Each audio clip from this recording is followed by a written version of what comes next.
Hi everyone, this is Jesús Carrasco, Spanish writer. I'm talking to you from my lockdown in Spain, probably to your lockdown in the United States. I hope you're fine. We are at the moment. First of all, I'd like to thank to the Cultural Office of the Embassy of Spain in Washington DC for this initiative aimed to keep culture and literature alive in these awful times. Thank you for doing that. And thank you for the invitation. It's a pleasure for me to talk to you from here, from that rainy Spain afternoon. I'm here to talk to you about this book, Out in the Open, my first novel, published in Spain in 2013 and in the United States in 2016 by Riverhead in New York. I had the chance to present it to the American audience in an amazing tour in 2018. It is a story of a boy who flees from his family home, set in bleak, deserted landscape somewhere in the central region of Spain. In his escape, he encounters an old, lonely man who will be a key figure both in his life and in his attempt to escape from his persecutors, led by a local bailiff and horrible man.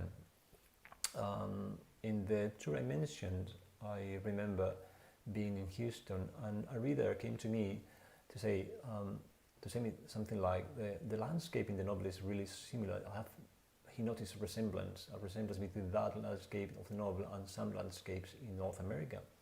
And I didn't notice before, but I can't discount the influence of American culture in this book, in my writing in general, due to I grew up watching American films and reading American authors. So probably this book will be close to American readers. I hope you have the chance to read it and to enjoy it. I'm going to read an excerpt from the very first page from the translation of the beautiful translation of Margaret Jocasta. This is first chapter 1. From inside his hole in the ground, he heard the sound of voices calling his name, and as if they were crickets, he tried to pinpoint the precise location of each man within the bounds of the olive grove. The desolate howling of fire, the scorched scrap. He was lying on one side, knees drawn up to his chest, with barely enough room to move in that cramped space.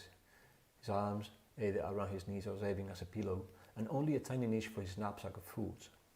He had made a roof out of prune twigs, which he had piled on top of two thick branches that served as beams.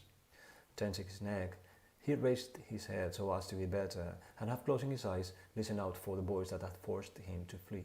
He didn't have it, nor did he hear any barking, which was a great relief, because he knew that only a well-trained dog could find him in his hiding place. A gun dog, rough travel hound, perhaps an English bloodhound with sturdy legs and floppy hairs like the one he had seen in a photo in a newspaper brought from the city.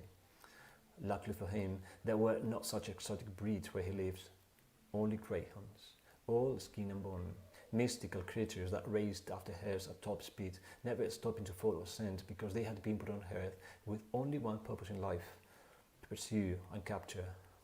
They had red lines emblazoned on their flanks, souvenirs of their masters' whips, the same whips that were used to beat into submission the children, women and dogs of that arid plain.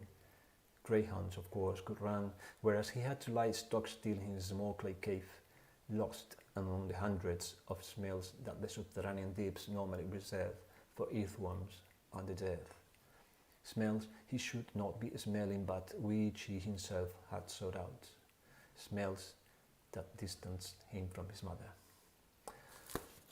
I hope you're fine. Thank you for listening.